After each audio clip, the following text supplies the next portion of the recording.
Welcome to the YouTube channel Physics Project with Mohanlal. আজকে আমরা দ্বাদশ শ্রেণীর পদার্থবিদ্যার উপর আলোচনা করছি। ইউনিট 8 প্রথম অধ্যায় পরমাণু, presented by Mohanlal Samanta, assistant teacher, Tamluk Hamilton high school, Tamluk, Purba Medinipur.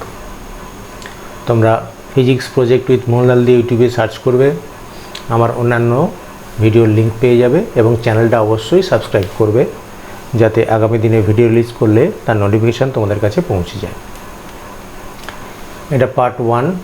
এই পার্ট 1-এ আমরা আলোচনা করব বোর তত্ত্বের স্বীকার্য, পস্টুলেট অফ বোরস থিওরি, এবং এটা প্রয়োগ করে আমরা এনতম বোর কক্ষের ব্যাসার্ধ এবং এনতম বোর কক্ষের মোট শক্তি বের করব, এবং সেখান থেকে আমরা হাইড্রোজেন বর্ণালীর রেখা বর্ণালীর ব্যাখ্যা দেব। ভিডিওটা তোমরা অবশ্যই শেষ পর্যন্ত দেখবে, কারণ এতে কয়েকটা ট্রিক্স তোমাদের শিখিয়ে দেবো, যে ট্রিক্সের দ্বারা এই চ্যাপ্টারের যে কোনো অঙ্ক, সেটা যেই মেন হোক বা নিটে হোক, তোমরা মুহূর্তের মধ্যে সলভ করে দিতে পারবে। এই মাত্র 6টা ফর্মুলা বলবো, সেই 6টা ফর্মুলা মনে রাখলেই প্রায় সমস্ত অঙ্ক তোমাদের মুহূর্তের মধ্যে হয়ে যাবে, সেই 6টা ট্রিক্স। তাহলে এসো আমরা শুরু করি। প্রথমেই জেনে নেওয়া যাক যে রাদারফোর্ডের আলফা রে স্ক্যাটারিং এক্সপেরিমেন্টটা। রাদারফোর্ড 1911 খ্রিস্টাব্দে এই পরীক্ষাটা করেছিলেন। এটা দেখতেই পাচ্ছ, একটা ওই যে সোর্স অফ আলফা পার্টিকেলস, এখান থেকে আলফা রশ্মি নির্গত হচ্ছে। এখানে একটা সোনার পাত রাখা আছে, এই যে সোনার পাত, এই গোল্ড ফয়েল, এর বেধটা হচ্ছে 10⁻⁷ মিটার। যেহেতু সোনাকে পাতলা পাতে পরিণত করা যায়, সেই জন্য এটা সোনার পাত নেওয়া হয়েছে। এর উপর আলফা রশ্মি যখন স্ক্যাটার করছে, তখন সেই স্ক্যাটার ওয়েভ পার্টিকেলগুলোকে উনি লক্ষ্য করলেন ডিটেক্টর দিয়ে, কত অ্যাঙ্গেলে কোন দিকে বিক্ষিপ্ত হচ্ছে সেগুলো উনি রেকর্ড করলেন এবং একটা তথ্যে পৌঁছলেন, যে তথ্যটা আমরা জানি রাদারফোর্ডের পরমাণু মডেল। সেই তথ্যের প্রথম দেখো, বিক্ষেপহীন আলফা কণার স্রোত, অর্থাৎ দেখা গেল যে বেশিরভাগ আলফা কণায় বিক্ষেপ ছাড়াই সোজা চলে যাচ্ছে। এর থেকে প্রমাণিত হয় পরমাণুর অধিকাংশ স্থানই শূন্য, বেশিরভাগ স্থান ফাঁকা। আবার স্বল্প কোণের বিক্ষেপ, অর্থাৎ দেখা গেছে যে কিছু কিছু আলফা কণা 1 ডিগ্রি বা তার কাছাকাছি কোণে বিক্ষিপ্ত হয়, খুব অল্প কোণে যেগুলো বিক্ষিপ্ত হচ্ছে। এগুলোর দ্বারা প্রমাণিত হয় পরমাণুর মধ্যে ইলেকট্রনগুলি বিচ্ছিন্নভাবে অবস্থান করছে। ইলেকট্রনের সঙ্গে ওই আলফা কণা, যেহেতু আলফা কণার ভর ইলেকট্রনের ভরের প্রায় 7000 গুণ, তার ফলে সামান্য বিক্ষিপ্ত হচ্ছে, ওই 1 ডিগ্রির কাছাকাছি কোণে বিক্ষিপ্ত হচ্ছে। এবং অধিক কোণের বিক্ষেপ, অর্থাৎ প্রায় দেখা গেছে 90 ডিগ্রি বা তার থেকেও বেশি কোণ, 180 ডিগ্রি পর্যন্ত কিছু কিছু আলফা কণার ক্ষেত্রে এই বিক্ষেপ লক্ষ্য করা যায়। এর থেকে কি সিদ্ধান্তে আসা যায়, এই দেখো, লক্ষ্য করো, আলফা কণা যখন যাচ্ছে খুব অল্প দূরত্বের মধ্য দিয়ে যখন যাবে, এই আলফা কণাটা যা হচ্ছে, আলফা হচ্ছে পজিটিভ, তাই তো, পজিটিভ কণা, আর নিউক্লিয়াস অবশ্যই পজিটিভ, ধনাত্মক। তাহলে তাদের মধ্যে বিকর্ষণ হবে, তাহলে নিউক্লিয়াসের কাছাকাছি গিয়ে ওটা কী হবে, বিক্ষিপ্ত হয়ে আবার উল্টো ডিরেকশনে প্রায় চলে আসবে। এটা খুব কম সংখ্যকের ক্ষেত্রে দেখা যায়। তার মানে এর থেকে সিদ্ধান্ত করেন যে পরমাণুর প্রায় সমস্ত ভর এবং ধনাত্মক আধান, পরমাণুর ধনাত্মক আধান এবং প্রায় সম্পূর্ণ ভর অতি স্বল্প পরিসরে কেন্দ্রীভূত থাকে। এই কেন্দ্রীভূত অংশকে আমরা বলি নিউক্লিয়াস বা কেন্দ্রক, নিউক্লিয়াস বলে থাকি। তাহলে এটাই রাদারফোর্ডের পরমাণু মডেল। উনি বলতে চাচ্ছেন যে পরমাণুর সমস্ত ভর একটা জায়গায় কেন্দ্রীভূত আছে, সেটাকে আমরা বলছি নিউক্লিয়াস। এই যে নিউক্লিয়াস, আর তার চারিদিকে ইলেকট্রনগুলো এলোমেলোভাবে আবর্তন করছে। এবারে দেখো, নিউক্লিয়াসের ব্যাস যদি 10⁻⁻14 মিটার হয়, পরমাণুর ব্যাস হবে 10⁻10 মিটার, অর্থাৎ প্রায় 10,000 ভাগের 1 ভাগ নিউক্লিয়াসটা। আয়তনের অনুপাত 1:10⁻12। এটা একটা কম্প্যারিজন করা হয়েছে, দেখো, একটা ফুটবল মাঠের সঙ্গে তার ভেতরে থাকা একটা ছোট্ট পোকার সঙ্গে তুলনা করা হয়েছে। একটা এই যে গোবরে পোকা আমরা যেটা বলি, ওই গোবরে পোকা যদি ফুটবল মাঠের মাঝখানে থাকে, তাহলে সেটা হবে নিউক্লিয়াস, আর ফুটবল মাঠটা হবে পুরোটাই পরমাণুর ওই ইলেকট্রন মহল, অর্থাৎ পরমাণুর ব্যাসের সঙ্গে ওই গোবরে পোকার সঙ্গে তুলনা করা হচ্ছে নিউক্লিয়াস আর পরমাণুকে। এরকমটাই নিউক্লিয়াসের সঙ্গে পার্থক্য, অর্থাৎ পরমাণুর খুব অতি ক্ষুদ্র স্থানে তার সমস্ত ভর এবং ধনাত্মক আধান জড়ো হয়ে আছে, সেটাকে আমরা বলছি নিউক্লিয়াস। এবারে রাদারফোর্ডের এই মডেলের কিছু ত্রুটি আছে, যেমন একটা কথা হচ্ছে ম্যাক্সওয়েল তত্ত্ব অনুসারে কোনো তড়িদাধান কণার ত্বরণ থাকলে তড়িৎচুম্বকীয় বিকিরণ হয়।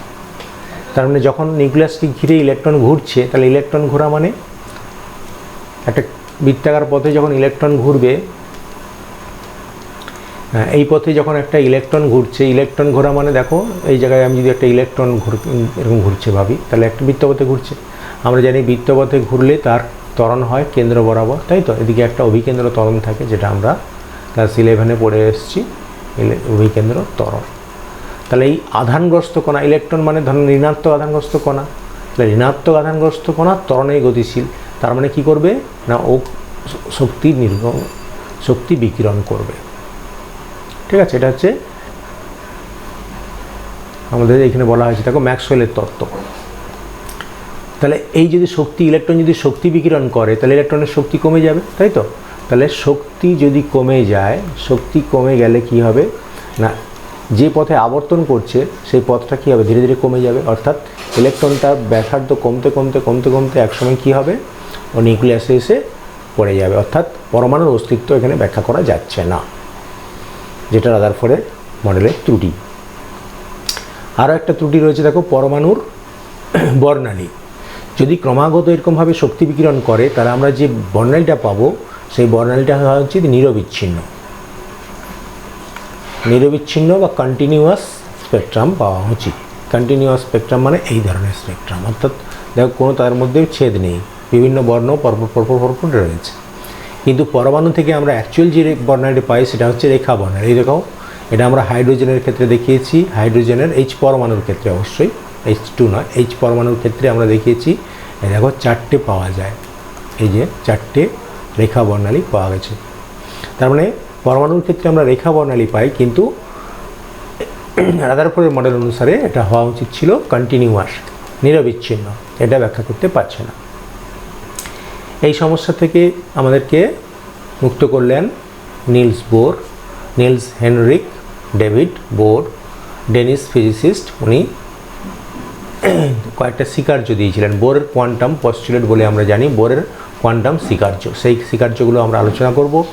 এবং 1922 খ্রিস্টাব্দে ইনি নোবেল প্রাইজ পেয়েছিলেন নিলস বোর। তার স্বীকার্যগুলো আমরা এখন আলোচনা করছি। বোর তত্ত্বের স্বীকার্য, পস্টুলেটস অফ বোরস থিওরি। প্রথম যেটা হচ্ছে স্থায়ী কক্ষপথ, স্টেশনারি অরবিট বা স্টেবল অরবিট সংক্রান্ত। কোনো পরমাণু মধ্যস্থিত ইলেকট্রন আবর্তনের জন্য কয়েকটি অনুমোদিত কক্ষক থাকে। অর্থাৎ যে কোনো কক্ষপথে ইলেকট্রনগুলো ঘুরবে না, একটা অনুমোদিত কক্ষে যখন ঘুরবে, ওই অনুমোদিত কক্ষে আবর্তনের সময় কোনো শক্তি বিকিরণ করে না। ঠিক আছে, তার মানে যখন এই বিকিরণটাকে এড়ানোর জন্য বোর কী বললেন না, যখন কোনো অনুমোদিত কক্ষপথের একটা ধারণা নিয়ে এলেন। তাহলে অনুমোদিত কক্ষপথ সেইগুলোই হবে নিউক্লিয়াসকে কেন্দ্র করে। যখন অনুমোদিত কক্ষপথে ঘুরবে, তাহলে কেন্দ্রে নিউক্লিয়াস রয়েছে খুব অল্প স্থানে, এখানে হচ্ছে নিউক্লিয়াস। এই নিউক্লিয়াস কেন্দ্র করে এগুলো হচ্ছে অনুমোদিত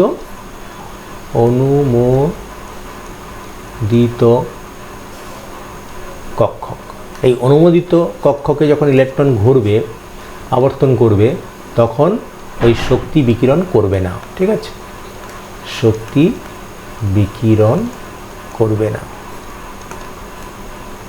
তার মানে শক্তি বিকিরণ না করলে সে কী হবে, একই জায়গায় ওই অনুমোদিত কক্ষে সবসময় ইলেকট্রনটা ঘুরে বেড়াবে। এটা হচ্ছে ফার্স্ট পস্টুলেট। সেকেন্ড পস্টুলেট বলা হচ্ছে বোরের কোয়ান্টাম শর্ত।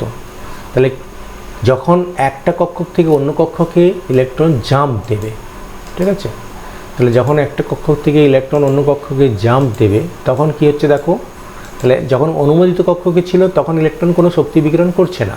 ঠিক আছে, কিন্তু একটা অনুমোদিত কক্ষক থেকে, ধরো এইটা একটা অনুমোদিত কক্ষক, তার আরেকটা কক্ষকে যখন জাম্প দেবে ইলেকট্রন যখন জাম্প দেবে, তখন কিন্তু শক্তি বিকিরণ করবে বা শোষণ করবে। যদি নিচ থেকে এই নিচের কক্ষ থেকে উপরের কক্ষে আসে, তখন কিন্তু শক্তি শোষণ করবে, গ্রহণ করবে। তাহলে যখন এক অনুমোদিত কক্ষ থেকে অন্য অনুমোদিত কক্ষে ইলেকট্রন লাফ দেবে তখনই কেবলমাত্র শক্তির শোষণ বা বিকিরণ করবে। তখন যে বিকিরণ করবে সেই যে ফোটন, অর্থাৎ ফোটন আকারে শক্তি বিকিরণ করবে, সেই ফোটনের শক্তিটা কি হবে না ওই দুটো কক্ষের অনুমোদিত কক্ষের শক্তি ব্যবধানের সমান।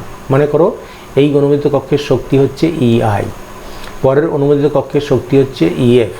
তাহলে এই যে শক্তি পার্থক্য EF মাইনাস EI, এই যে শক্তি পার্থক্য এটাই হয়ে যাবে ফোটনের শক্তি, অর্থাৎ এই শক্তি ব্যবধানটাই ফোটনের শক্তি আকারে নির্গত হবে। এটাই হচ্ছে বোরের সেকেন্ড পস্টুলেট। এটাকে কোয়ান্টাম আমরা বোরের কম্পাঙ্ক শর্ত বলি। আর থার্ড পস্টুলেট হচ্ছে যে বোরের কোয়ান্টাম শর্ত, অর্থাৎ কৌণিক ভরবেগটা সংক্রান্ত যে শর্ত রয়েছে। ওই অনুমোদিত কক্ষে যখন ইলেকট্রন ঘুরবে তার কৌণিক ভরবেগটা h/2π এর পূর্ণ গুণিতক হবে, পূর্ণ সংখ্যার গুণিতক। ওই যে mvr হচ্ছে কৌণিক ভরবেগ। তাহলে এই অনুমোদিত কক্ষে যখন ইলেকট্রন ঘুরবে, এই ইলেকট্রনের ভর যদি আমরা m ধরি, ইলেকট্রনের ভর m, আর এই অবস্থায় গতিবেগ, এখানে ইলেকট্রনের গতিবেগ যদি v ধরি, তাহলে mv আর এই কক্ষপথের ব্যাসার্ধ যদি r হয়, তাহলে আমরা জানি যে কৌণিক ভরবেগ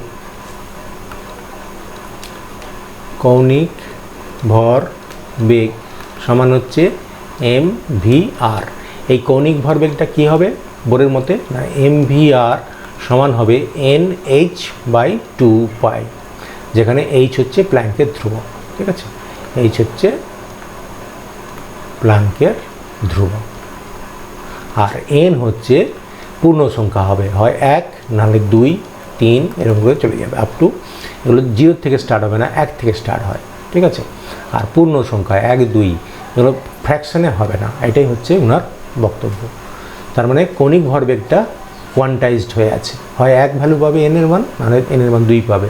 তার মানে দেখতে পাচ্ছ h/2π এর একটা সরল গুণিতকে আছে কৌণিক ভরবেগ।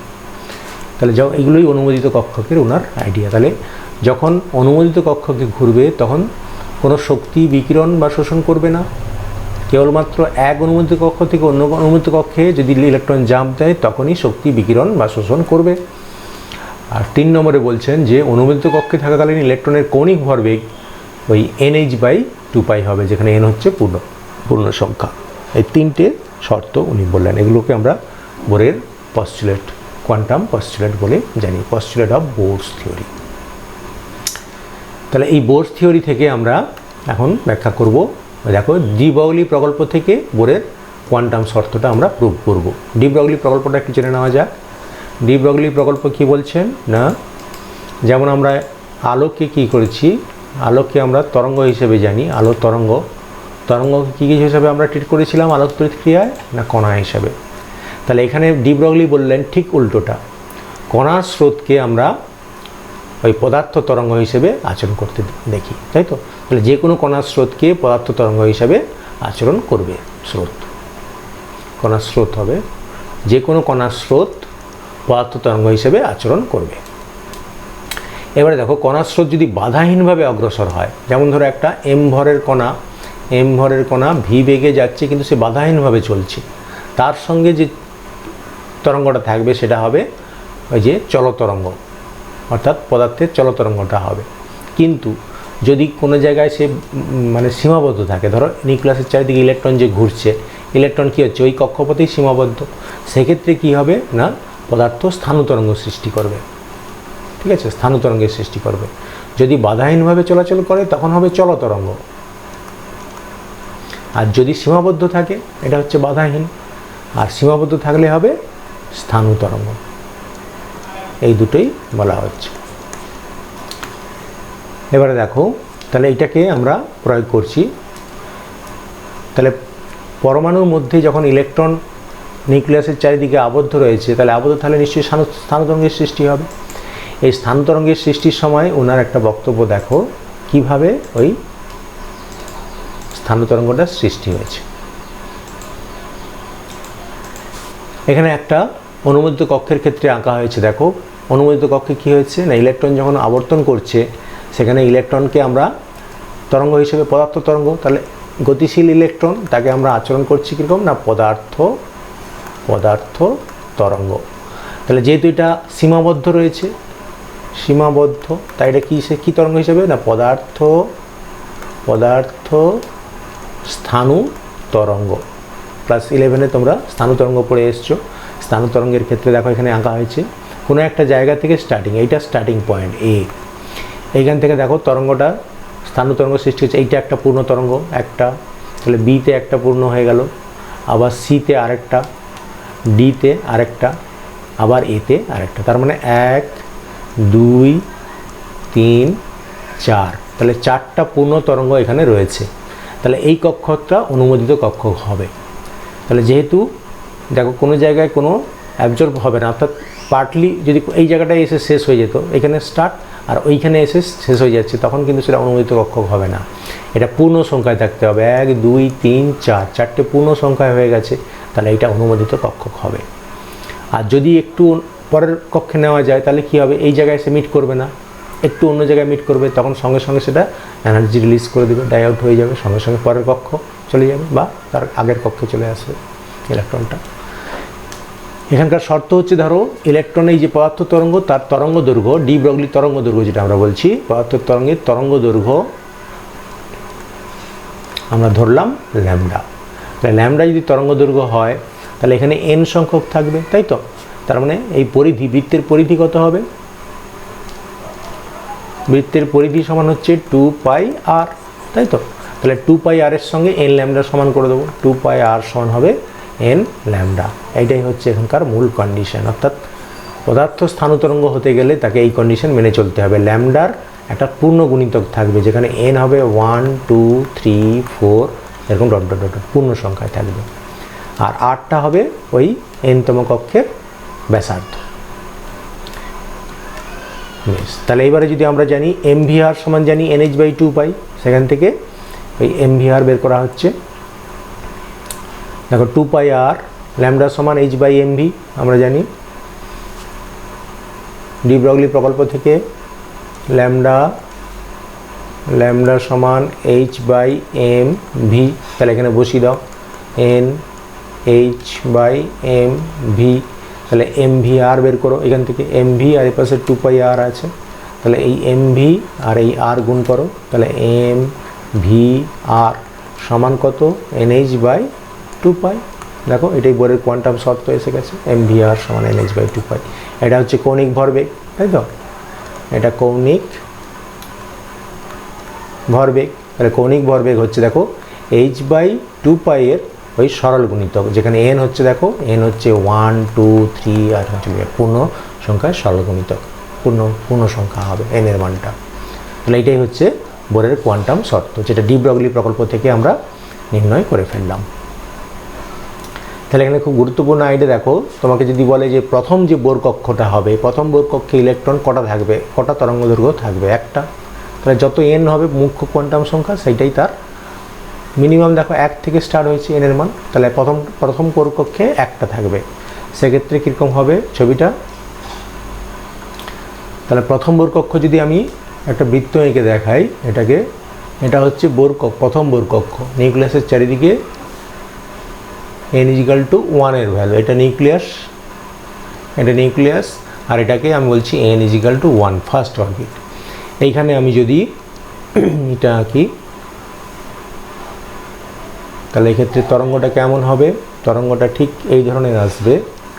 ফার্স্ট এইখান থেকে স্টার্ট করো আর এখান থেকে কেটে নাও, তাহলে এদিকে বাইরে বেরিয়ে যাবে, এদিকটা বাইরে বেরিয়ে যাবে, আর এদিকটা ভেতরে ঢুকে থাকবে। এটা হচ্ছে ফার্স্ট, n = 1, তার মানে এক্ষেত্রে সেই যে ফর্মুলাটা আসছে n = 1। সেকেন্ড বোর অরবিটে কী হবে না, সেকেন্ড বোর অরবিটের ক্ষেত্রে তুমি যদি বৃত্ত টানো, এটা যদি বোর অরবিটকে বোঝাই, সেকেন্ড বোর অরবিট, তাহলে এই অবস্থায় কি হবে না, সেক্ষেত্রে জাস্ট একটা ইলিপসের মতো আসবে। তার মানে একটা ইলিপস ভাবো, এইটা হবে সেকেন্ড, দুটো পিক আছে, দেখছো? এদিকটা উপরে বেরিয়ে আছে আর এদিকটা বেরিয়ে আসছে, তাহলে যতগুলো আসবে ততগুলো পিক আসবে। তাহলে এটা n = 2, তারপর একটা 3টে পিক আসবে। তাহলে n = 3 কক্ষক যদি হয়, আমি 3 নম্বর কক্ষকটা আঁকছি, এটা ব্লু কালারে করি। আর 3 নম্বর কক্ষে যদি ইলেকট্রনটা হবে 3টে পিক আঁকবে, তাহলে প্রথমে এরকম করে ভাগ করে নাও। এইখানে একটা পিক হবে, এইখানে একটু ছোট করতে হবে, আর এইখানে একটা পিক হবে। একটা পিক, দুটো পিক, না মিলল না, তিনটে পিক আসবে। একটা পিক, দুটো পিক, আর এইদিকে একটা পিক, তিনটে পিক। আর এদিক দিয়ে জুড়ে দাও, এদিক দিয়ে এরকম করে জুড়ে দাও। এই হয়ে গেল, দেখছো একটু আঁকাটা ছোটো বড়ো হয়ে গেল, এই ধরনের আসবে। এটা হচ্ছে n=3, আর n=4। n=4 তো আমার এখানেই আঁকা ছিল, এই যে n=4 এর ক্ষেত্রে এইরকম হবে।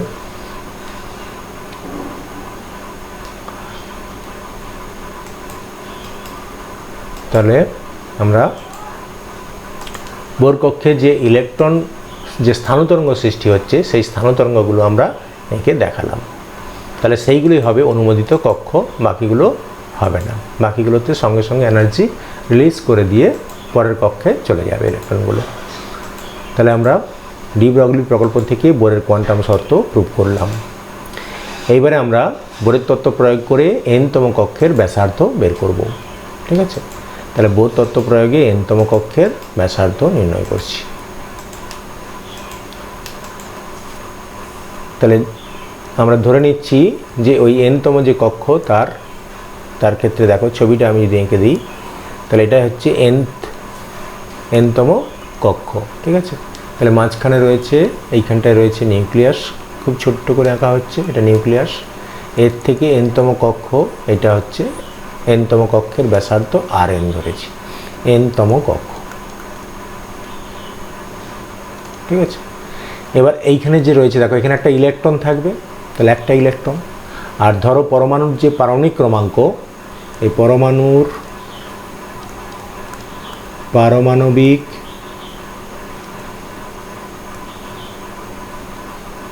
সংখ্যা z, অর্থাৎ z সংখ্যক প্রোটন আছে। তাহলে নিউক্লিয়াসের মধ্যে নিউক্লিয়াসের চার্জ হবে Ze পজিটিভ চার্জ, আর ইলেকট্রনের চার্জ হচ্ছে -e, তাই তো? তাহলে আমরা Q1 বসাবো, Q1-এর জায়গায় বসাবো Ze, আর Q2-র জায়গায় বসাবো E। তাহলে কুলম্বীয় ফোর্স পেয়ে যাব, তাই তো? দেখো কুলম্বীয় আকর্ষণ বল আমরা এসআই বসিয়েছি। দেখো আমাদের ফর্মুলা কী ছিল, কুলম্বের সূত্র 1/4πε0 Q1 Q2/r², এটা ফর্মুলা। Q1-এর জায়গায় দেখো Ze বসিয়েছি, তাহলে এখানে যদি বসাতাম 1/4πε0 Ze into E, positive value নিয়েছি, বাই ওই Rn², n-তম কক্ষের ব্যাসার্ধ Rn, তাহলে Rn²। দেখো Ze² হয়ে গেছে, Ze², ওই যে Ze², আর বাকিটা সব ঠিক আছে। তাহলে এটা হচ্ছে আকর্ষণ বল, অর্থাৎ নিউক্লিয়াসের সঙ্গে এই ইলেকট্রনের মধ্যে যে কুলম্বীয় আকর্ষণ বল, সেইটাই আমরা বের করলাম। আর এই ইলেকট্রনের ভর যদি m হয়, তাহলে m ভরের ইলেকট্রন ঘুরে বেড়াচ্ছে v দ্রুতিতে, তাই তো? তাহলে এখানে ইলেকট্রনের বেগ যদি vn ধরি, তাহলে ইলেকট্রনের ভর হচ্ছে m, ইলেকট্রনের ভর সমান m, আর ওই n-তম কক্ষে ইলেকট্রনের দ্রুতি যদি vn ধরি, তাহলে vn, তাহলে আমরা বলতে পারি অভিকেন্দ্র বল। ঠিক আছে, অভিকেন্দ্র বল সমান mvn²/Rn, mv²/r যে ফর্মুলাটা, সেটা দেখো অভিকেন্দ্র বলের ফর্মুলা আমরা বসিয়েছি mvn²/Rn। তাহলে অভিকেন্দ্র বলটাই, এই তড়িৎ বলটাই অভিকেন্দ্র বলের যোগান দেবে। দেখো সমান করে দিয়েছি, mv²/Rn সমান ওই তড়িৎ বল। তাহলে এটাই হচ্ছে শর্ত। তাহলে ইলেকট্রনের স্থায়িত্বের জন্য আমরা কুলম্বীয় বলকে, কুলম্বীয় আকর্ষণ বল আর অভিকেন্দ্র বল দুটো সমান করলাম। এইখান থেকে vn এর মানটা আমরা বের করেছি সরল করে। তাহলে vn² = 1/4πε0 Ze²/mRn, এই ভ্যালুটা আমরা পুট করব। এবার বোরের কোয়ান্টাম শর্তে আমরা জানি mvrn সমান nh/2π, যেখানে n হচ্ছে 1 2 3 ইত্যাদি। ঠিক আছে, এখান থেকে আমরা vn²টা বের করছি। vn² বের করলে কি হবে, n² h² 4π² m² Rn²। তাহলে এই দুটোকে আমরা সমান করব, এই সমীকরণ আর এই সমীকরণ। ঠিক আছে, এই দুটো সমীকরণকে ইকুয়াল করো, কারণ এটাও vn², এটাও vn²। তাহলে সমান করলে আমরা কি পাচ্ছি, দেখো দুটোর এই যে রাইট সাইড এই রাইট সাইড ইকুয়াল করলাম, তাহলে ইকুয়াল করছি, ওখান থেকে Rn বেরিয়ে গেল। এই Rnটা তোমাদেরকে মনে রাখতে হবে। Rn সমান দেখো epsilon 0 n square h square by m pi Z e square, ঠিক আছে। Rn epsilon 0 n square h square by m pi Z e square, m pi Z e square, এটা হচ্ছে Rn এর ফর্মুলা। এটা যদি মনে না থাকে তোমরা একটা সহজ ফর্মুলায় মনে রাখবে, যেটা আমরা nতম কক্ষের ক্ষেত্রে হিসাব করে দেখি। ওই বাকি যে অংশটা দেখো, তাহলে এপসাইলন 0 h স্কোয়ার m পাই ই স্কোয়ার, এটাকে যদি বের করে নিই তাহলে n স্কোয়ার বাই জেড। এইটা দেখো যদি হাইড্রোজেনের ক্ষেত্রে ধরি ফার্স্ট বোর অরবিট, এটা হিসাব করলে আমরা পাবো এপসাইলন 0 h স্কোয়ার m পাই ই স্কোয়ারের মান যদি আমরা বসাই, সবের মান জানা আছে, এটা বসালে পেয়ে যাবো 0.529 ওই n square by Z angstrom এককে, ঠিক আছে। এটা Rn এর ভ্যালু। এই ফর্মুলাটা তোমাদের ট্রিক্স। এই ফর্মুলা দিয়ে nতম কক্ষের ব্যাসার্ধ বললে মুহূর্তের মধ্যে বের করে দেবে। 0.592 হচ্ছে যে ফার্স্ট বোর অরবিটের ব্যাসার্ধ, এটা হচ্ছে ফার্স্ট বোর অরবিট। আমরা যদি n 1 বসাই এবং জেড যদি 1 বসাই তাহলে এই ভ্যালুটা পাবো, ঠিক আছে। তার মানে এটা যদি আমি n 1 বসাই, n 1 আর জেড 1 বসাই, তাহলে ওই R0 যেটা হবে, R0 নয় R1 ফার্স্ট অরবিটটা হবে ওই 0.529 অ্যাংস্ট্রম, সেই ভ্যালুটাই এখানে ইউজ করছি, ঠিক আছে। তাহলে nতম কক্ষের ব্যাসার্ধ বললে মুহূর্তের মধ্যে এই ফর্মুলা বসিয়ে দিবে, ঠিক আছে। তাহলে ফার্স্ট বোর অরবিট বের করতে বললে তুমি সঙ্গে সঙ্গে Rn লিখে দিবে। Rn সমান আমরা জানি 0.529 Z square by n square by Z, n square by Z angstrom, ঠিক আছে। n এর মান 1 বসাও আর জেড এর মান 1 বসাও, তাহলে হয়ে গেল 0.529 অ্যাংস্ট্রম, ফার্স্ট বোর অরবিট বেরিয়ে গেল, ঠিক আছে। এরকম করে মুহূর্তের মধ্যে তোমরা ট্রিক্সে অঙ্ক করে ফেলবে। এটা খেয়াল রাখবে n square by Z Rn এর সময়, কারণ n যদি বাড়ে n বাড়বে, প্রথম থেকে n1, ঠিক আছে। n1 এর ক্ষেত্রে যা ব্যাসার্ধ হবে, পরের n এর ব্যাসার্ধ আরও বেশি হবে, ওই জন্য nটা উপরে থাকবে, n square by Z, n square by Z. তাহলে nতম কক্ষের আমরা ব্যাসার্ধ বের করে ফেলেছি। এবারে তোমরা একটা ছোট্ট প্রবলেম করো।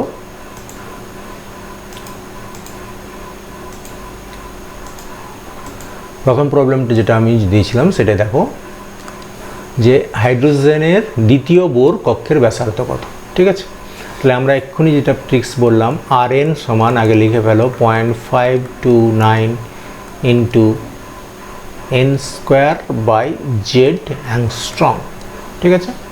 তাহলে এখানে বলা হয়েছে দেখো দ্বিতীয় বোর কক্ষ, তাহলে n এর মান বসাবো 2 আর হাইড্রোজেনের জেড হচ্ছে 1, ঠিক আছে। তাহলে এটা বসিয়ে দিচ্ছি, সঙ্গে সঙ্গে পেয়ে যাচ্ছি দেখো 0.529 ইন্টু জেড স্কোয়ার, এই n স্কোয়ার হচ্ছে 2 স্কোয়ার 2, তাহলে 4/1, এই তো হয়ে গেল, এটাই এত অ্যাংস্ট্রম, ঠিক আছে। এটা গুণ করে দাও, অ্যান্সার হয়ে যাবে। তাহলে 0.529 ইন্টু 4, দ্যাট ইজ 2.11 অ্যাংস্ট্রম। দ্বিতীয় বোর কক্ষের জন্য এটা হয়ে গেল 2.116 অ্যাংস্ট্রম, ঠিক আছে। এটা হচ্ছে দ্বিতীয় বোর কক্ষের ব্যাসার্ধ। এবারে লিথিয়াম 2+ তৃতীয় বোর কক্ষের ব্যাসার্ধ, ঠিক আছে। তার ক্ষেত্রে কি হবে, এটা 2 নম্বরে। তাহলে Rn সমান একই formula 0.529 n square by Z, ঠিক আছে। লিথিয়াম 2+ ক্ষেত্রে, লিথিয়াম 2+ ক্ষেত্রে জেড ইজিক্যাল টু 3 আর n বলা আছে তৃতীয় বোর কক্ষ, দেখো তৃতীয় বোর কক্ষ, তার n এর মান 3। তাহলে এখানে বসিয়ে দাও 0.529 ইন্টু 3 স্কোয়ার বাই 3, তার মানে অ্যাকচুয়ালি 3 দিয়ে গুণ হবে, এটাকে যদি কেটে দাও তাহলে 0.529 ইন্টু 3 অ্যাংস্ট্রম, তার মানে এগুলো সব অ্যাংস্ট্রম হবে। 0.529 ইন্টু 3, তার মানে 1.587 অ্যাংস্ট্রম, ঠিক আছে। তারপরে হাইড্রোজেনের তৃতীয় বোর কক্ষের ইলেকট্রনের কৌণিক ভরবেগ, ঠিক আছে। কৌণিক ভরবেগ চাওয়া হয়েছে। কৌণিক ভরবেগের ফর্মুলা আমরা জানি, mvr হচ্ছে কৌণিক ভরবেগ সমান nh বাই টু পাই, ঠিক আছে। তাহলে এমভিআরটাই বের করতে বলা হয়েছে, এটা সমান হবে nh by two pi. N বলা হচ্ছে কোন কক্ষে, না তৃতীয় কক্ষে, তৃতীয় কক্ষে। তাহলে এটা 3 বসিয়ে দেব, 3 গুণিত এইচ বাই টু পাই, ঠিক আছে। তাহলে এইচ বাই টু পাইয়ের 3 গুণিতক, এটাই হচ্ছে তার কৌণিক ভরবেগ, ঠিক আছে। এইচ বাই টু পাইয়ের 3 গুণ, এটা হবে কৌণিক ভরবেগ।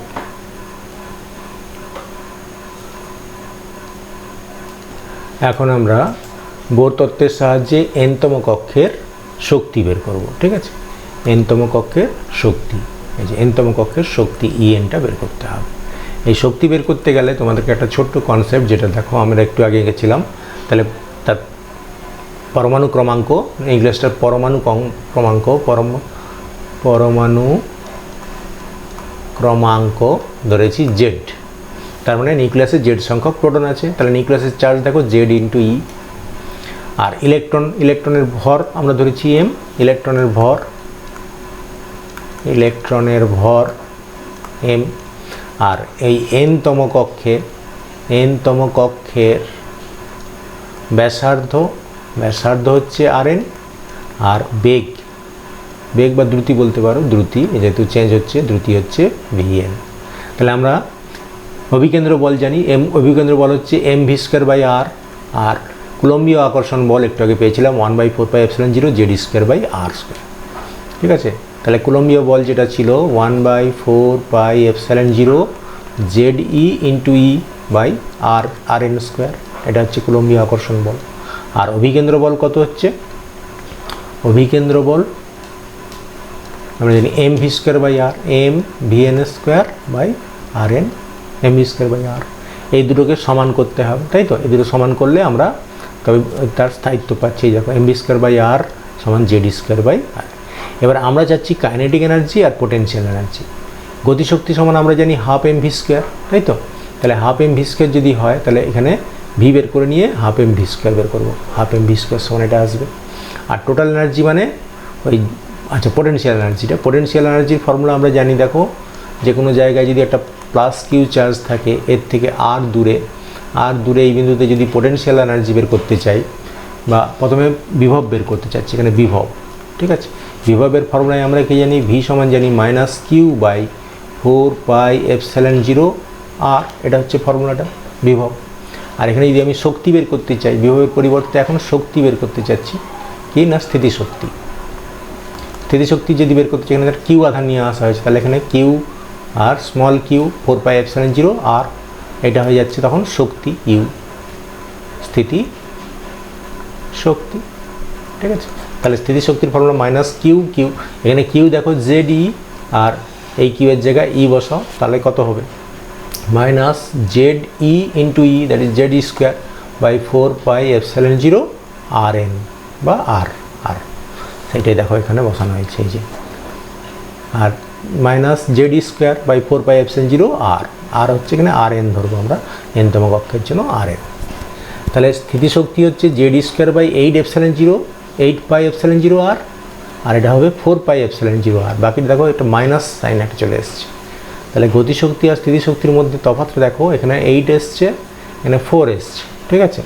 তাহলে স্থিতিশক্তিটা এখানে অনেক বেশি, গতিশক্তিটা কম। যদি একটা নাম্বার লাইনের সাহায্যে বোঝাই, তাহলে ব্যাপারটা পরিষ্কার হবে। তাহলে এটা যদি আমি 0 লেভেল ধরি, 0 এটা হচ্ছে পজিটিভ কত না Z square by 8πε0 R N, ওই যে ফর্মুলাটা, এই যে জেড স্কোয়ার 8πε0 আর এন, ঠিক আছে। এটা হচ্ছে গতিশক্তি, এটা গতিশক্তি। এবার দেখো স্থিতিশক্তি হবে কতটা না এর ডবল কিন্তু নেগেটিভ। তাহলে এর ডবল যদি ধরি, এখানে আর একটু টানতে হবে, এটাকে আর একটু টেনে দিচ্ছি, কালারটা চেঞ্জ হয়ে গেল, কালারটা এবার ঠিক আছে। তাহলে এর সমান যদি ধরি, এখানে হচ্ছে ফার্স্ট, এখানে হচ্ছে সেকেন্ড, এইটা হবে তার পোটেনশিয়াল এনার্জি মাইনাস ওই Z square by 4πε0 R N, ঠিক আছে। এটা হচ্ছে কাইনেটিক এনার্জি টি, টি সমান হচ্ছে জেড স্কোয়ার প্লাসে হচ্ছে জেড স্কোয়ার 8πε0 RN, আর স্থিতিশক্তি হলো দেখো minus Z square by 4πε0 RN, আর এইটা তাহলে হবে টোটাল এনার্জি, এটাকে kinetic energy K, kinetic energy K, আর পোটেনশিয়াল এনার্জি ইউ, আর টোটাল এনার্জি হচ্ছে টি। টি তাহলে দুটো যোগ করলে পাবো, এই দুটো যোগফল হবে, কিন্তু দেখো যদি দুটো নেগেটিভ তাহলে এই সমান মানটা এখান থেকে বিয়োগ করে দিচ্ছি, এই বিয়োগটা এইটা সমান, তাই তো, তাহলে এতটা বিয়োগ করে দিলাম, এইটা টোটাল এনার্জি হয়ে গেল। তাহলে টোটাল এনার্জিটা অবশ্যই নেগেটিভ হবে, জেড স্কোয়ার বাই 8πε0 RN, ঠিক আছে, এটা হবে টোটাল এনার্জি। একটু খেয়াল করে দেখবে, এখানে একটু মাইনাস থাকার জন্য জিনিসটা একটু গোলমাল হয়ে যায়। কাইনেটিক এনার্জি এটা গতিশক্তি, গতিশক্তিটা হবে পজিটিভ জেড স্কোয়ার 8πε0 RN, স্থিতিশক্তিটা হবে নেগেটিভে জেড স্কোয়ার বাই 4πε0 RN, তার মানে একে 2 দিয়ে গুণ করা হয়েছে, একে 2 দিয়ে গুণ করলে দেখো 2 আর 4 কেটে যাবে, এটা আসবে, তার মানে ডাবল, দেখছো, তাহলে স্থিতিশক্তিটা ডবল কিন্তু নেগেটিভ। টোটাল এনার্জিটা যদি করা হয়, টোটাল এনার্জি দেখো এই দুটো যোগ করলে আমি নেগেটিভে পাবো, যেহেতু এটা বড় নেগেটিভে পাচ্ছি, কিন্তু এটা 8 হয়েছে, ঠিক আছে। তাহলে গতিশক্তি আর টোটাল এনার্জি দেখো ইকুয়াল, শুধু পজিটিভ নেগেটিভ, এটা টোটাল এনার্জি, এটা গতিশক্তি, কিন্তু দেখো সেম মানের দিক থেকে সেম, ঠিক আছে, কিন্তু নেগেটিভ, এই জায়গাটা খেয়াল রাখবে। তার মানে কোনো জায়গায় যদি তোমাকে গতিশক্তি বলে দেওয়া হয়, পরমাণুর গতিশক্তি বলে দিলে মোট শক্তি পেয়ে যাবে, কিন্তু নেগেটিভ করে দিলেই হয়ে যাবে, ঠিক আছে। মনে করো তোমাকে একটা এক্সাম্পল বলছি, কোনো একটা পরমাণুর দ্বিতীয় কক্ষের মোট শক্তি হচ্ছে -3.4 eV, ঠিক আছে, তাহলে মোট শক্তিটা, তাহলে ওই কক্ষে ইলেকট্রনের গতিশক্তি কত আর স্থিতিশক্তি কত, ঠিক আছে। তাহলে একে ঠিক আছে, মোট শক্তি যা হবে সেইটাই হবে 3.4 eV, এটা হবে গতিশক্তি, ঠিক আছে। আর গতিশক্তি যদি পেয়ে যাই, তাকে যদি ডাবল করি কিন্তু নেগেটিভ করি, তাহলে 2 × 3.4 eV, এটা হবে স্থিতিশক্তি। এটা স্থিতিশক্তি আর গতিশক্তি যোগ করো, মোট শক্তি পাবে, ঠিক আছে। এই হচ্ছে কায়দাটা। তাহলে মোট শক্তি বলা থাকলে সঙ্গে সঙ্গে গতিশক্তি পেয়ে যাবে, কিন্তু ওই চিহ্নটাকে পাল্টে দেবে, তাহলেই মোট শক্তি পেয়ে যাচ্ছি। তাহলে এখানে আমরা কীভাবে বের করব, দেখো আমরা মোট শক্তির ফর্মুলাটা বের করার টেকনিকটা বলে দিচ্ছি, কীভাবে বের করবে। তাহলে প্রথমে দেখো ইলেকট্রনের এই নিউক্লিয়াসের সঙ্গে ইলেকট্রনের যে আকর্ষণ বল, স্থির তড়িৎ আকর্ষণ বল দেওয়া হয়েছে, এটা আগেই বলা হয়েছিল, এটা অভিকেন্দ্র বল, এটাও বলা হয়েছে, ওখান থেকে Vn এর মান, এটা জাস্ট ব্যাসার্ধ বের করার ফর্মুলা সেম।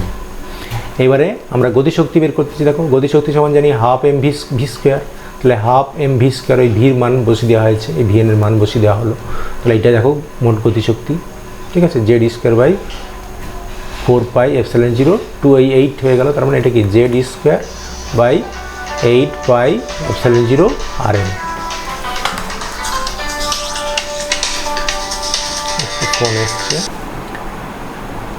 এখন স্থির তড়িৎ আকর্ষণ বলের দরুন ইলেকট্রনের স্থিতিশক্তি, স্থিতিশক্তি কি হচ্ছে, স্থিতিশক্তির ফর্মুলা আমরা জানি, U =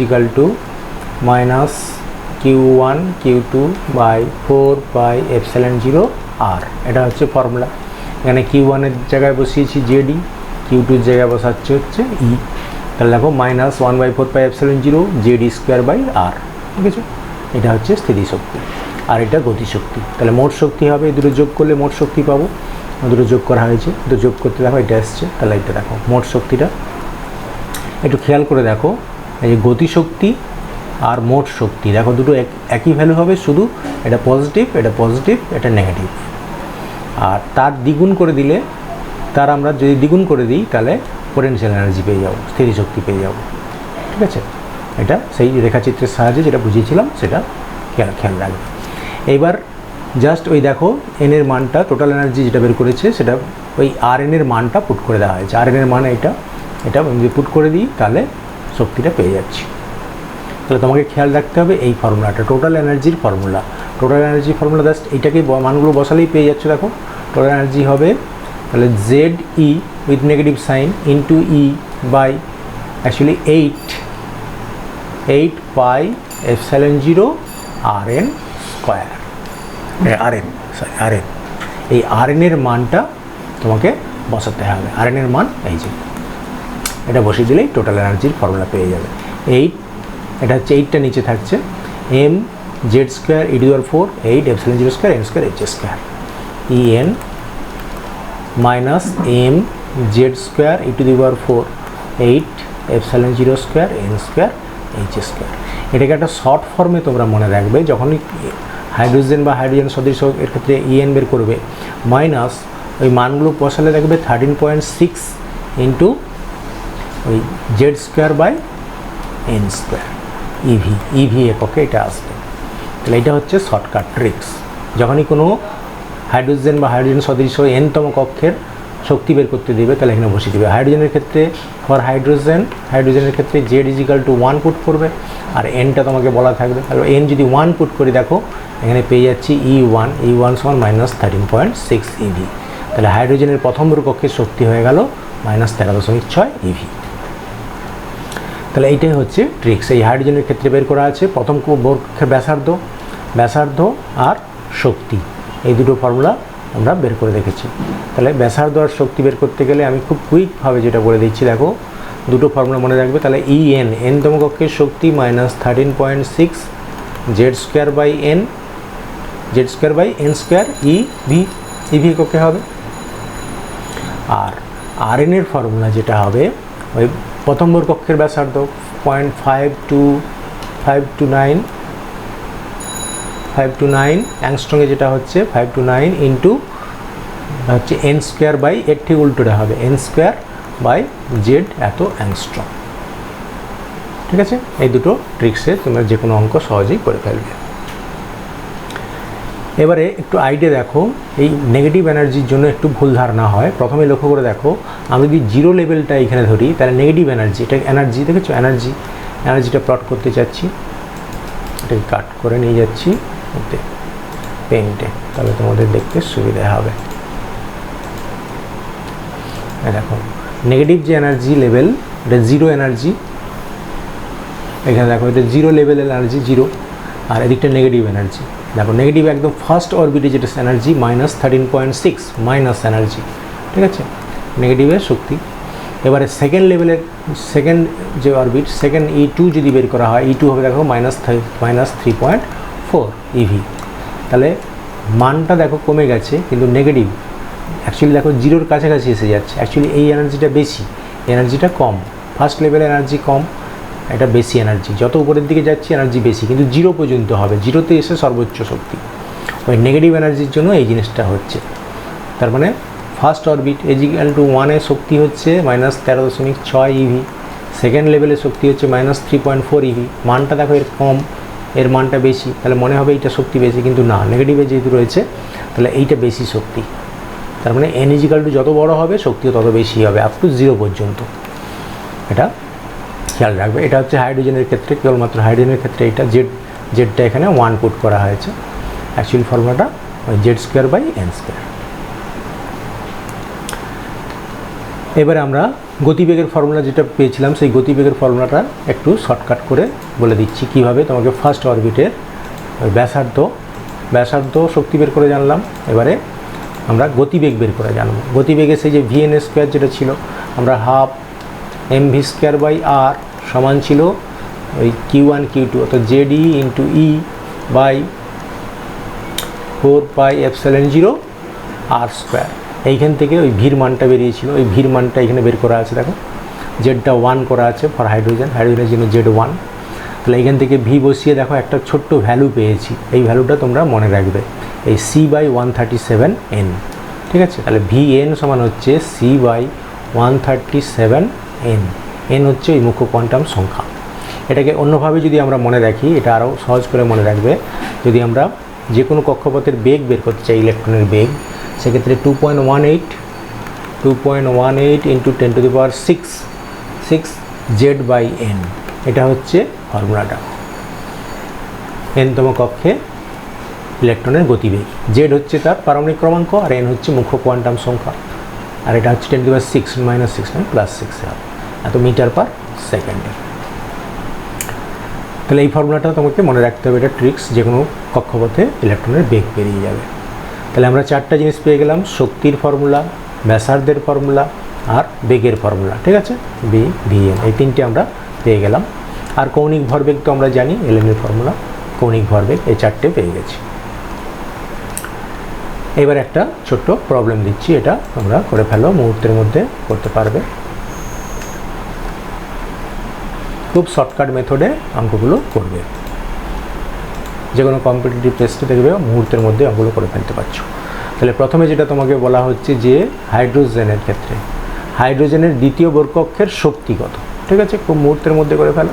তাহলে ইএন সমান কি জানি -13.6 Z²/n², ইভি এককে। তাহলে হাইড্রোজেন বলা হয়েছে, হাইড্রোজেনের জন্য Z1 বসিয়ে দিবে, আর এন হচ্ছে দ্বিতীয় কক্ষ, N2 বসিয়ে দাও। তাহলে -13.6 ইন্টু 1² দ্বিতীয় কক্ষ 2² এত ইভি। তাহলে এটা -3.4 হবে, এটা হিসাব করে ফেলো। -13.6 ডিভাইডেড বাই 4 -3.4 ইভি ফার্স্ট হয়ে গেল। এবার সেকেন্ডে চলে এলাম। লিথিয়াম 2+ এর তৃতীয় বর্গকক্ষের শক্তি, লিথিয়াম 2+, ঠিক আছে। তাহলে লিথিয়ামের জন্য জেড কত, লিথিয়াম 2+ এর ক্ষেত্রে জেড হবে 3, তাহলে ওখানে বসিয়ে দাও। তাহলে তৃতীয় কক্ষে চেয়েছে E3, -13.6 ইন্টু 3² ঠিক আছে, -13.6 ইন্টু 3 ইভি। তাহলে -13.6 ইন্টু 3, তার মানে 40.8, এটা হবে -40.8 ইভি। হাইড্রোজেনের তৃতীয় কক্ষে ইলেকট্রন সংক্রমণে যে কটি তরঙ্গদৈর্ঘ্যে ফোটন পাওয়া যাবে তা নির্ণয় করো তৃতীয় কক্ষ থেকে। তাহলে n=3 আছে, ঠিক আছে, n=3 লেভেলে আছে। এটা হচ্ছে n=1, তারপরে n=1, তারপরে রয়েছে n=2 আর n=3। তাহলে n=3 থেকে একটা ইলেকট্রন জাম্প দেবে। তাহলে তার পসিবিলিটি কী হচ্ছে, প্রথম পসিবিলিটি হচ্ছে n=2-তে আসতে পারে, দ্বিতীয় পসিবিলিটি n=3-তে আসতে পারে, তাই তো। আর একটা পসিবিলিটি হচ্ছে এখানে পড়ার পরে এখান থেকে একটা আসতে পারে। তাহলে তিনটে আমরা পাবো। এর ফর্মুলাটা মনে রাখবে, n × n-1/2। তাহলে n এর জায়গায় 3 বসাচ্ছি, 3 × 3-1/2, তার মানে তিনটে। তাহলে তিনটে আমরা তরঙ্গদৈর্ঘ্য পাবো, তিনটে রেখা পাবো। বর্ণালী বিশ্লেষণ করলে তিনটে, অর্থাৎ তিনটে তরঙ্গদৈর্ঘ্যের ওই ল্যামডা বেরিয়ে যাবে। এটা λ1, λ2 আর λ3, তিনটে তরঙ্গদৈর্ঘ্যের ফোটন বেরিয়ে আসবে, যেটা আমরা ওই ছোট্ট ফর্মুলা থেকে বের করে নিলাম। এবারে নেক্সট প্রবলেম, যেটাতে খুব ইম্পর্ট্যান্ট, এটা খুব ট্রিক্সের সাহায্যে সহজ করে করবে, তোমরা মুহূর্তের মধ্যে করে ফেলবে। আমার ভিডিওটা পজ করে তোমরা করে ফেলো। প্রথমে দেখো, হাইড্রোজেনের প্রথম বর্গকক্ষে ইলেকট্রনের ডি ব্রগলি তরঙ্গদৈর্ঘ্য, ঠিক আছে, ডি ব্রগলি তরঙ্গদৈর্ঘ্য বের করতে হবে। তাহলে ডি ব্রগলি তরঙ্গদৈর্ঘ্য ল্যামডা সমান আমরা জানি, এটা ফর্মুলাটা মনে রাখবে, 2π, অ্যাকচুয়ালি r হয় 2πr, n ল্যামডা সমান 2πr, যেটা হচ্ছে r এর মান বসিয়ে দাও। তাহলে n ল্যামডা সমান 2πr, এটা ফর্মুলা ছিল ডি ব্রগলির ক্ষেত্রে, 2πr বৃত্তের পরিধি সমান n ল্যামডা। তাহলে n কেটে দিয়ে আমি একবারে করে দিচ্ছি, ল্যামডা সমান মনে রাখবে 2π n/z a0, এটা হচ্ছে ফর্মুলাটা শর্টকাট মেথডে। তাহলে এক্ষেত্রে বসাচ্ছি 2π n হচ্ছে তৃতীয় বর্গকক্ষে, কোন প্রথম বর্গকক্ষে n এর মান 1, তাহলে n এর মান 1, আর a0-র মান তো আমরা জানি 0.529/z, z হাইড্রোজেনের 1, তাহলে এটা হয়ে গেল আমার তরঙ্গদৈর্ঘ্য 2 × 3.14 × 0.529 অ্যাংস্ট্রম। এটা গুণ করলেই তোমার পেয়ে যাচ্ছ 0.529 × 3.14 × 2, that is equal two 3.32 angstrom. এটা হচ্ছে প্রথম কক্ষে ইলেকট্রনের ডি ব্রগলি তরঙ্গদৈর্ঘ্য। সেকেন্ড হচ্ছে হাইড্রোজেনের প্রথম কক্ষে ইলেকট্রনের গতিবেগ কত, গতিবেগের ফর্মুলায় বসিয়ে দাও। তাহলে সেকেন্ড অপশানটা হচ্ছে ইলেকট্রনের গতিবেগের formula 2.18 × 10⁶, 2.186 z/n metre per second. তাহলে এখানে কোন কক্ষে বলা হয়েছে?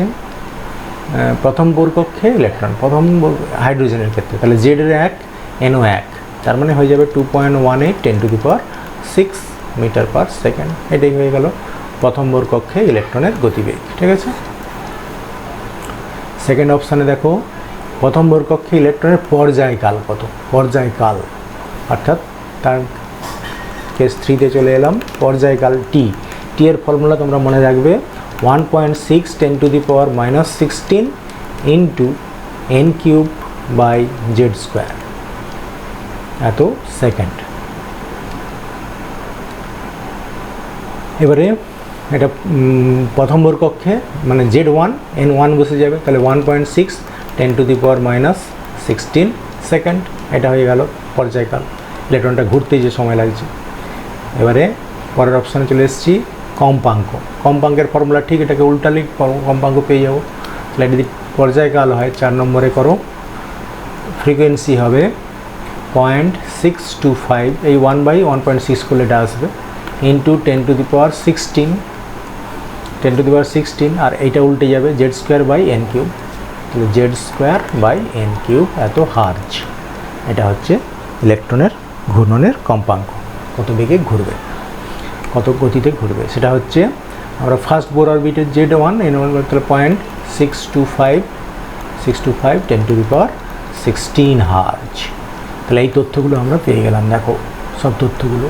তাহলে ফার্স্ট বোর অরবিটে এটা হচ্ছে নিউক্লিয়াস, হাইড্রোজেনের নিউক্লিয়াস একটাই প্রোটন আছে, একে ঘুরে যে ইলেকট্রন ঘুরছে ফার্স্ট বোর অরবিট n=1, এই n=1 এর ব্যাসার্ধ পেয়ে গেছি, ব্যাসার্ধ 0.529 অ্যাংস্ট্রম। আর এখানে ইলেকট্রনের তরঙ্গদৈর্ঘ্য পেয়ে গেছি ল্যামডা, তরঙ্গদৈর্ঘ্য হচ্ছে দেখো এই যে 3.32 অ্যাংস্ট্রম তরঙ্গদৈর্ঘ্য, ডি ব্রগলি তরঙ্গদৈর্ঘ্য। এখানে গতিবেগ পেয়ে গেছি 2.18 × 10⁶ মিটার পার সেকেন্ড। আর এখানে তার পর্যায়কাল আর ফ্রিকোয়েন্সি, এটা ফ্রিকোয়েন্সি আর পর্যায়কালটা 1/, করলে এটা পর্যায়কাল। এত সেকেন্ডে একবার ঘুরছে আর 1 সেকেন্ডে এতবার ঘুরছে। এইগুলো আমরা এখানে তথ্যগুলো পেয়ে গেলাম। তাহলে এতগুলো তথ্য শর্টকাট মেথডে তোমাকে মাত্র কয়েকটা ফর্মুলা দিয়েই তুমি এগুলো করে ফেলতে পারবে। সেই ফর্মুলাগুলো আমি আরেকবার ছোট্ট করে লিখে দিচ্ছি। প্রথমে হচ্ছে এনার্জির ফর্মুলা, তারপরে হচ্ছে রেডিয়াসের ফর্মুলা, তারপরে হচ্ছে ভি এর ফর্মুলা Vn, আর এখান থেকে পেয়ে যাচ্ছি ল্যামডা, আর পর্যায়কাল আর ফ্রিকোয়েন্সি। তাহলে En = -13.6 Z²/n², এত EV। আর রেডিয়াস 0.529 × n²/z, আর ল্যামডা হচ্ছে 2π × n/z × a0 মানে 1 বসে দিচ্ছি 0.529 অ্যাংস্ট্রম আসবে। পর্যায়কাল 1.6 × 10⁻⁻16 × n³/z², এত সেকেন্ড। এবার এটাকে ভি হচ্ছে 2.18 × 10⁻6 Z/n, এত মিটার পার সেকেন্ড। আর ফ্রিকোয়েন্সি ঠিক এর উল্টোটা হবে, টাইম পিরিয়ডের উল্টোটা, 0.625 × 10⁻16 × Z²/n³ হার্জ। এইটা হচ্ছে শর্টকাট ট্রিক্স। এই ট্রিক্সের সাহায্যে যে কোনো অঙ্ক মুহূর্তের মধ্যে করে ফেলবে। আর লাস্ট আমাদের যেটা রয়েছে সেটা হচ্ছে হাইড্রোজেনের রেখা বর্ণালীর ব্যাখ্যা। আর কোয়ান্টামের থ্রু আমরা ভরবেগ জানি, কোন ভরবেগ nh/2π এর সঙ্গে সমান হয়। যে কোনো কক্ষে বসে দিবে, এনের মানে 1 2 3 বসে দিবে।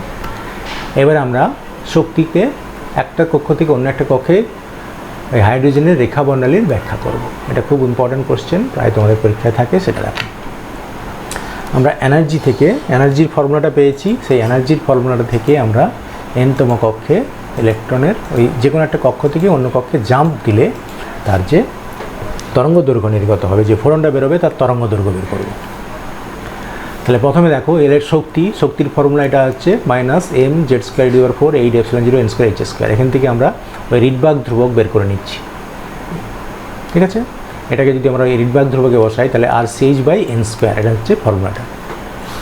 রিডবার্গ ধ্রুবকটা মনে রাখবে 1.09, এটা 625 বলা আছে, 625 ইন্টু 10⁻7, অথবা এটাকে 1.097 আমরা ইউজ করি ইন্টু 10⁻7, এইটা ইউজ করবে, এত মিটার ইনভার্স, এটা আর এর মান রিডবার্গ ধ্রুবক। তাহলে রিডবার্গ ধ্রুবকের মানটা এটা তোমাদেরকে মনে রাখতে হবে।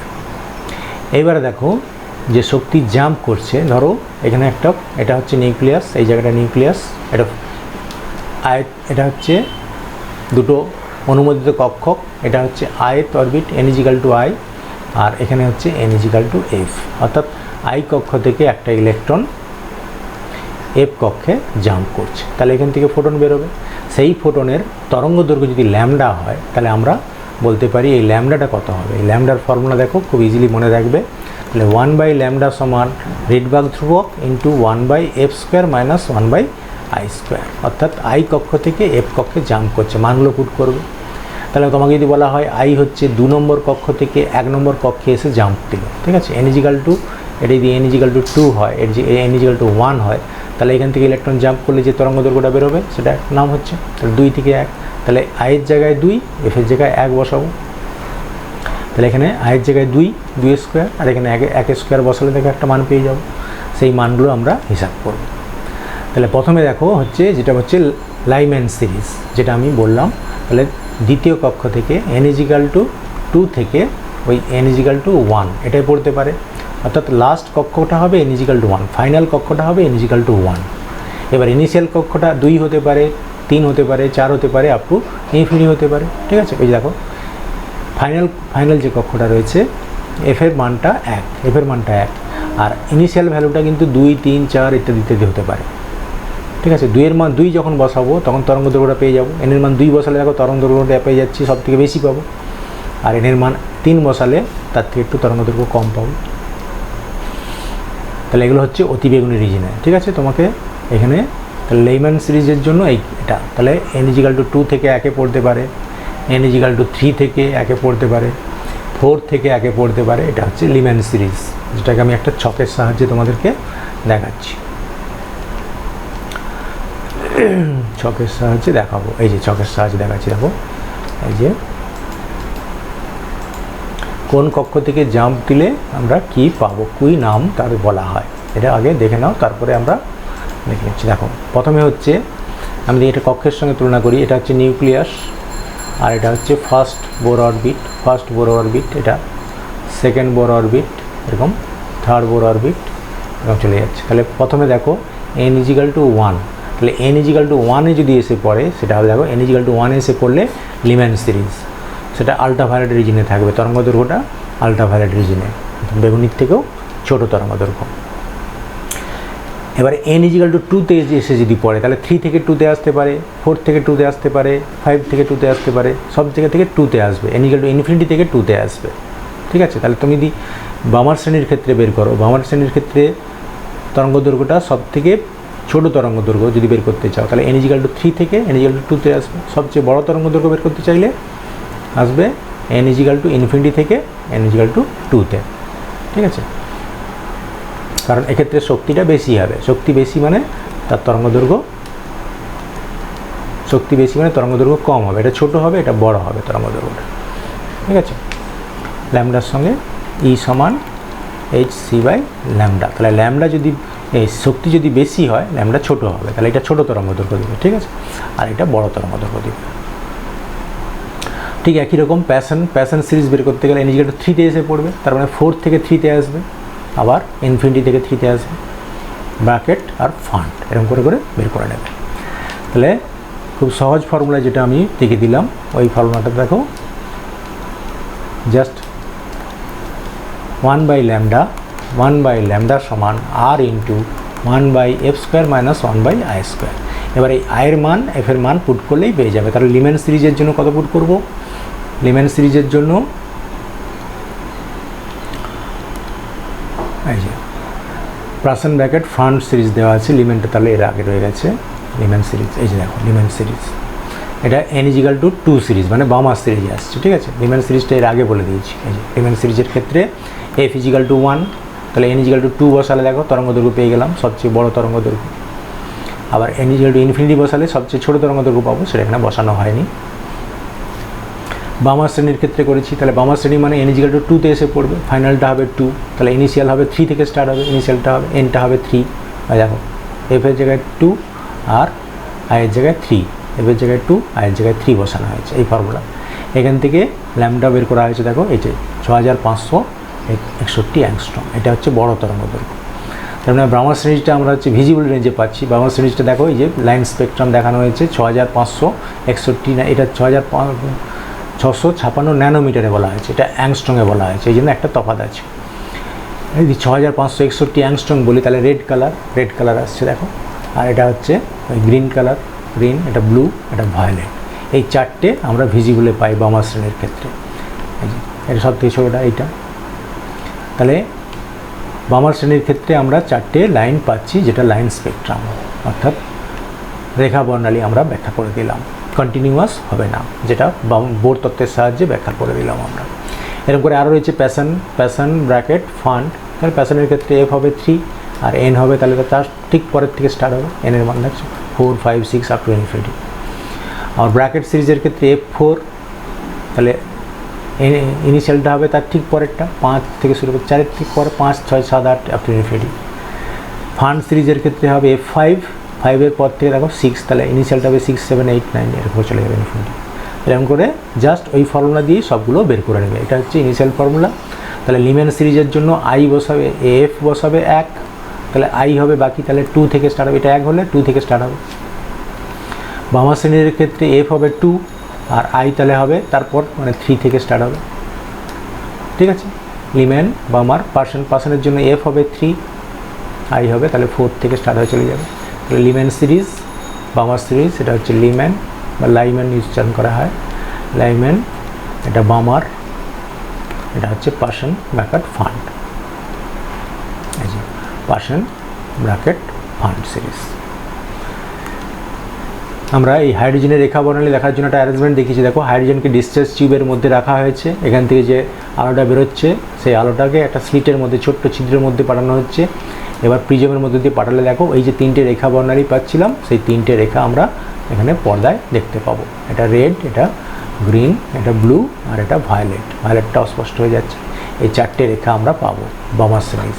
তাহলে বামার সিরিজটাই ভিজিবল, বাকিগুলো কিন্তু ভিজিবল নয়। সেটা মনে রাখার জন্য ছোট্ট একটা পদ্ধতি বলে দেখছো, লেমন সিরিজটা হচ্ছে আলট্রাভায়োলেট, বামার সিরিজটা দেখছো ভিজিবল, কিছুটা আলট্রাভায়োলেট, আর বাকিগুলো সব ইনফ্রারেড। শুধু ভিজিবল হচ্ছে বামার সিরিজ 4টে, ঠিক আছে। তাহলে শর্টকাট ট্রিক্সটা তোমরা খাতায় তুলে রাখো, আমি যেটা বলে দিলাম, RNA tricks, ENA tricks, lambda, পর্যায়কাল, কম্পাঙ্ক, আর এটা হচ্ছে যে কোনো রেখা বর্ণালীর ক্ষেত্রে এই ফর্মুলাটা। এই 4টে 4, 3, 7টা, এই 7টা ফর্মুলা দিয়ে যে কোনো অঙ্ক মুহূর্তের মধ্যে তুমি করে ফেলবে, ঠিক আছে। তাহলে তোমাদের দুটো হোমওয়ার্ক দিচ্ছি, এটা তোমরা করে ফেলো। তাহলে n = 1, 2, 3, 4 অনুমোদিত বোর কক্ষে ইলেকট্রনের ডি ব্রগলি স্থানতরঙ্গ অঙ্কন করো। ডি ব্রগলি স্থানতরঙ্গ আমি ওই দুটো অঙ্কন করে দেখিয়েছিলাম, বাকিগুলো তোমরা করে ফেলো, ঠিক আছে। আরেকটা হোমওয়ার্ক দিচ্ছি, if the de Broglie wavelength of the electron in the nth orbit of hydrogenic atom is equal to the 1.5 pi a0, then the value of n/z is, তাহলে n/z এর ভ্যালু কত হবে, এটা তোমাদেরকে হোমওয়ার্ক দিলাম। এই দুটো হোমওয়ার্ক তোমরা করবে। আরেকটা হোমওয়ার্ক দিচ্ছি, the energy of an electron moving in the nth Bohr orbit in the element is En দেওয়া রয়েছে, En আমরা যেটা ফর্মুলাটা ইউজ করেছিলাম, তাহলে এর En ভার্সাস z² গ্রাফ কেমন হবে, En ভার্সাস z² গ্রাফ, ঠিক আছে। এই নেগেটিভ সাইনটা লক্ষ্য করে তোমরা উত্তরটা দেবে, ঠিক আছে। এই 3টে হোমওয়ার্ক দেওয়া হলো, এটা হোমওয়ার্ক। তাহলে নিশ্চয়ই তোমরা বুঝতে পেরেছো, এই ট্রিক্সের সাহায্যে যে কোনো প্রবলেম খুব মুহূর্তের মধ্যে তোমরা করে ফেলবে। Thank you for watching YouTube channel. তোমরা অবশ্যই ফিজিক্স প্রজেক্ট উইথ মোহনলাল দিয়ে ইউটিউবে সার্চ করো, আর এটা চ্যানেলটা সাবস্ক্রাইব করো, যাতে আগামী দিনে ভিডিও রিলিজ করলে তার নোটিফিকেশান তোমাদের কাছে পৌঁছে যাবে। Thank you.